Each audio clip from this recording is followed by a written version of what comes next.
Hello, America! JOC here with your Ranting Politics headline updates, where we are diving into today's most explosive political stories that you need to know about. Coming up, we're diving into President Trump's executive order to dismantle the Department of Education, a campaign promise that's now getting some traction. We'll also break down Trump's letter to Iran's supreme leader demanding a new nuclear deal with what appears to be a do-it-or-else ultimatum. Then, a major potential shift in NATO's power structure as the Trump administration considers giving up America's 75-year role as supreme allied commander in Europe.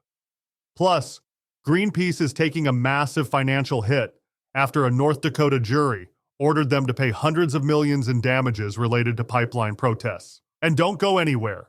We'll wrap up with our fan-favorite Shaking Your Head segment, where Texas lawmakers are literally trying to outlaw barking and meowing in schools with their new anti-furry legislation. Stick around for all this and more in your daily dose of unfiltered news and common sense commentary. This is Ranting Politics Headline Updates.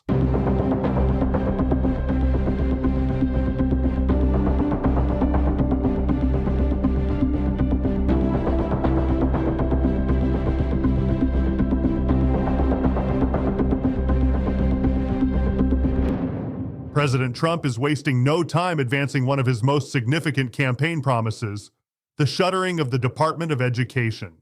According to a White House official, Trump plans to sign an executive order Thursday directing Education Secretary Linda McMahon to take all necessary steps to facilitate the department's closure and return education authority to the states. The New York Post reports that Trump has consistently derided the Education Department as wasteful and polluted by liberal ideology.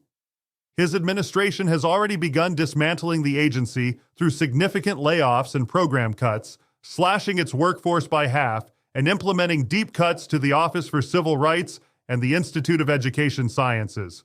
Here's the catch, though. Completely eliminating the department likely requires an act of Congress, which created it back in 1979. This presents a significant hurdle, especially considering that when the House considered an amendment to close the agency in 2023, 60 Republicans joined Democrats in opposing it. So what's at stake here? The Education Department currently oversees $1.6 trillion in federal student loans and distributes billions of dollars annually to schools nationwide. While federal funding makes up only about 14% of public school budgets, it provides crucial support for vulnerable students through programs like the McKinney-Vento program for homeless students and Title I for low-income schools. Colleges and universities stand to feel an even greater impact, as they rely more heavily on federal money through research grants and financial aid programs that help students pay tuition. Without this federal oversight, questions remain about who would manage these massive funding streams and how consistently education standards would be applied across different states. During Trump's first term, his Education Secretary Betsy DeVos attempted similar cuts, proposing to bundle all K-12 funding into block grants, giving states more flexibility. That plan was rejected then, with pushback coming from both parties. The move aligns with growing conservative sentiment that education decisions should be made at the state and local levels, particularly as parents' groups have increasingly demanded more authority over curriculum and school policies. Whether this executive order will succeed, where previous attempts have failed, remains to be seen. But it's clear the administration is determined to make good on this particular campaign promise. President Trump has officially put Iran on notice with a direct message to their supreme leader. The White House has confirmed that Trump sent a letter to Ayatollah Ali Khamenei demanding a new nuclear deal very soon, and the clock is ticking with a specific 2-month deadline to reach an agreement. National Security Council advisor Brian Hughes said that the president made his position crystal clear.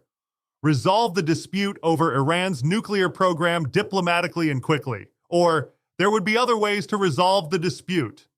That's diplomatic speak for, we have options you won't like.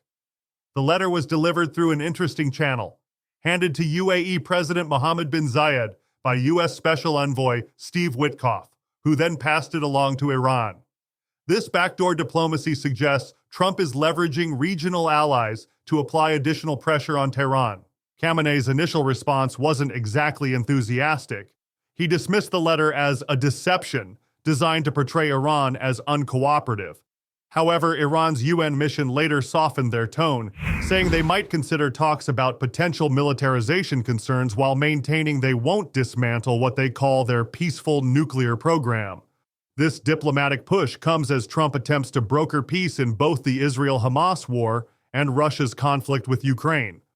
It also represents a potential shift from his first-term strategy when he withdrew from the Obama-era Iran nuclear deal in 2018 and implemented a maximum pressure sanctions campaign. The stakes couldn't be higher. U.S. intelligence has long assessed that Iran is pursuing nuclear weapons despite their public denials. Making matters more complicated, U.S. officials have alleged in court documents that Iran plotted to assassinate Trump during the 2024 campaign as revenge for his 2020 killing of Iranian General Qasem Soleimani. Trump has publicly warned Iran that he's instructed his team to obliterate the regime if they attempt to harm him. Just this week, he issued another ominous warning regarding Iran's support of Houthi attacks in the Red Sea, declaring on Truth Social that every shot fired by the Houthis will be looked upon as being a shot fired from the weapons and leadership of Iran, and that Iran will be held responsible and suffer the consequences, and those consequences will be dire. The 2-month deadline creates a tense countdown in an already volatile region.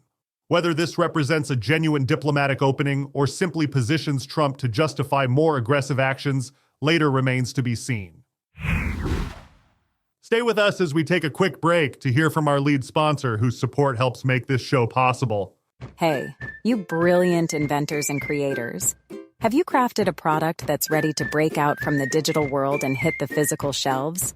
Imagine your creation sitting proudly in stores like Walmart, Target, and Home Depot, where 90% of purchases still happen.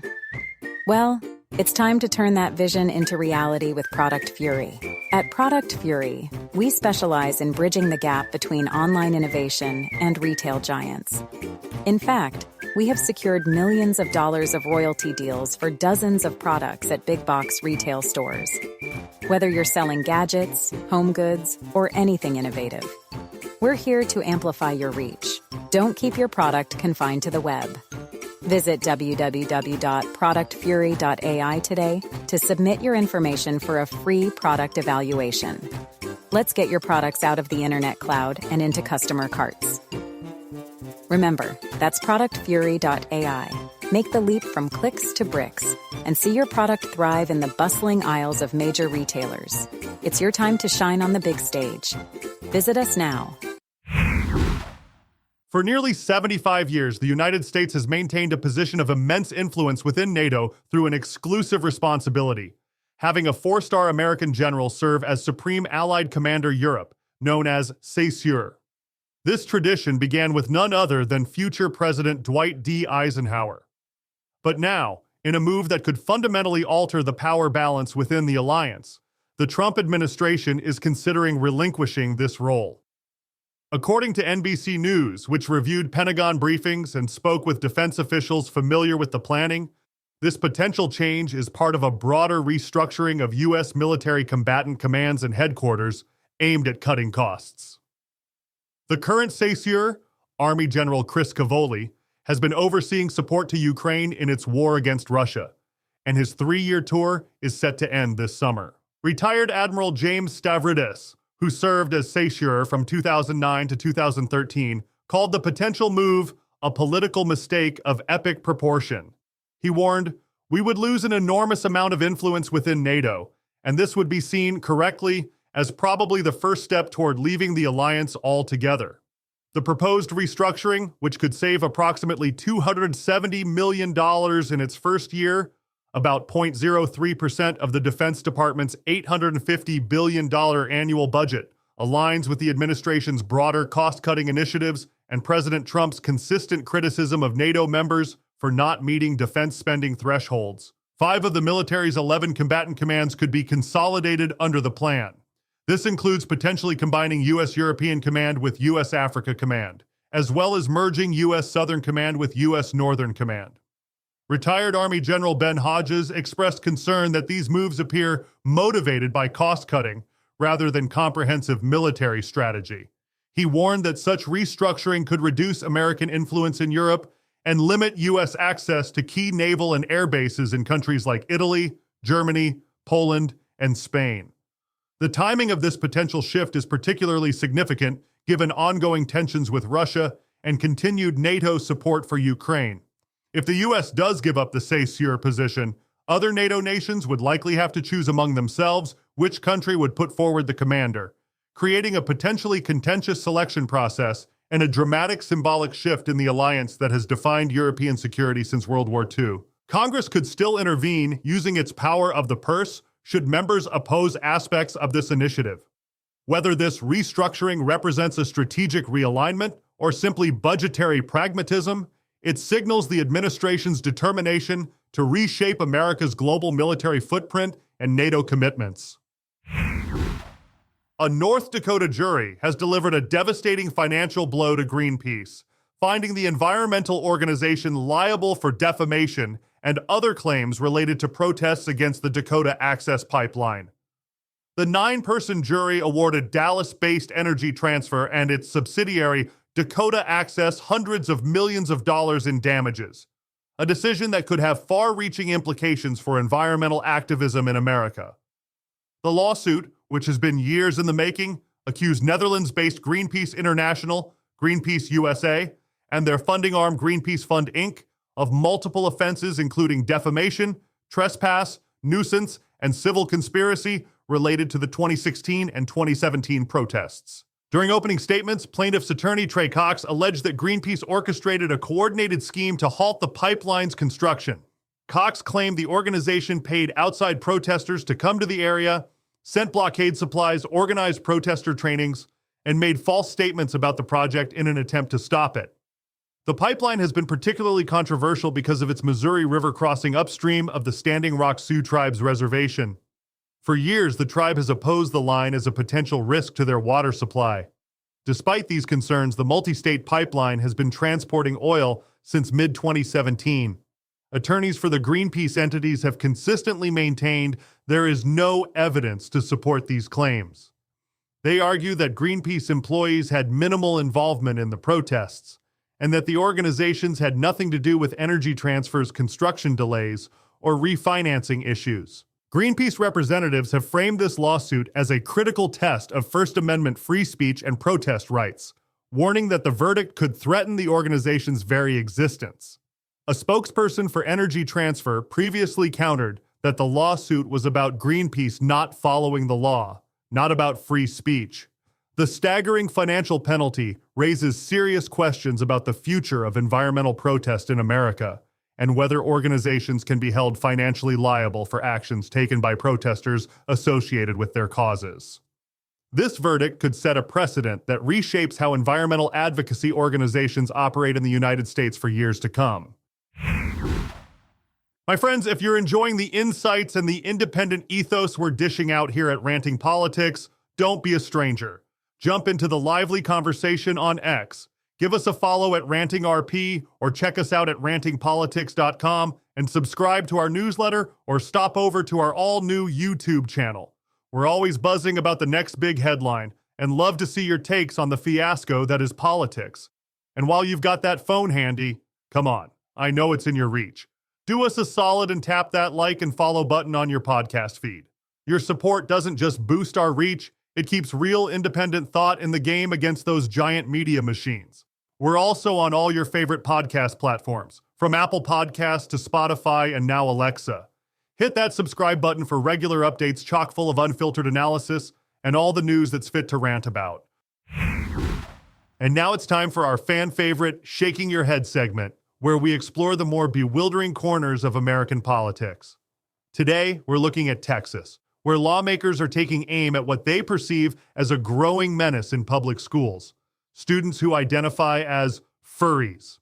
The Texas House of Representatives has introduced what they've cleverly named the Furries Act. That's the Forbidden Unlawful Representation of Role-Playing in Education Act, which would ban non-human behavior in schools. This includes barking, hissing, meowing, wearing leashes, fur, or tails in public educational institutions across the Lone Star State. The bill, backed by Governor Greg Abbott, goes into surprising detail about what constitutes forbidden behavior. It specifically prohibits students from using litter boxes or licking as means of self-care on school grounds. Despite the fact that schools across the country have repeatedly debunked claims of litter box installations since this urban myth first surfaced during a bizarre school board meeting in Michigan back in 2022.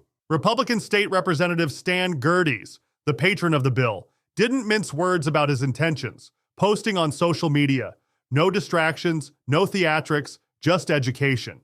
The ban makes exceptions only for school mascots and specific dress-up occasions like Halloween and certain themed Spirit weekdays.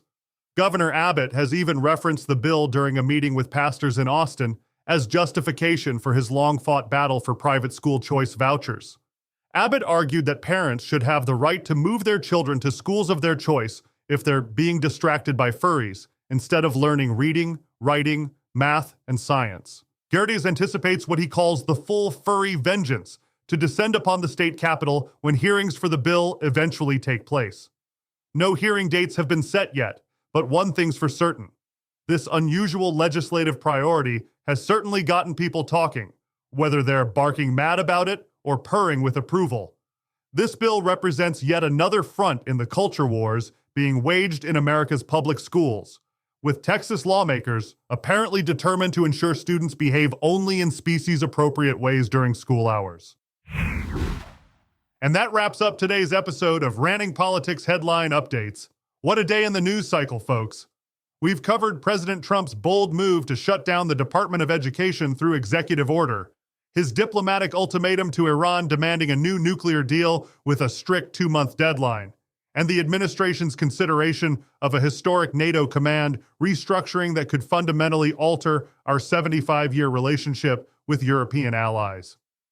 We also examined the landmark jury decision ordering Greenpeace to pay hundreds of millions in damages over Dakota Access Pipeline protests, a case with significant implications for First Amendment rights and environmental activism in America. And of course, we couldn't ignore Texas lawmakers' peculiar crusade against students expressing their furry identities in public schools. Thank you for spending part of your day with us. As always, we aim to cut through the noise and deliver the stories that matter most without the partisan spin. We don't align with any political party.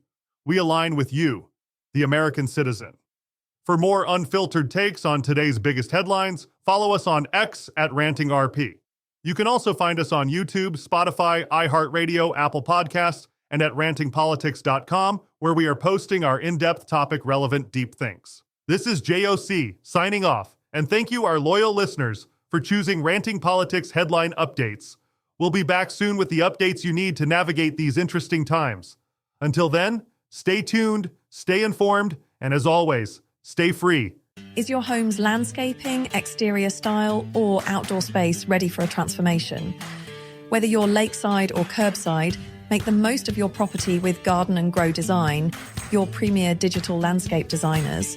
At Garden and Grow Design, we specialise in increasing the value and beauty of your home by crafting elegant outdoor living spaces. Our experienced and creative designers use cutting-edge 3D technology to blend seasonal colours, perennial blooms and stylish hardscapes into your ideal garden. And the best part? It's all designed for minimal maintenance. Don't just imagine your perfect yard. See it first with our innovative digital designs. Whether it's a serene waterfront retreat or a chic patio for entertaining, we bring your outdoor dreams to life. Ready to grow? Visit www.gardenandgrowdesign.com to start your journey toward a breathtaking landscape today. Garden and Grow Design, cultivate beauty, cultivate life.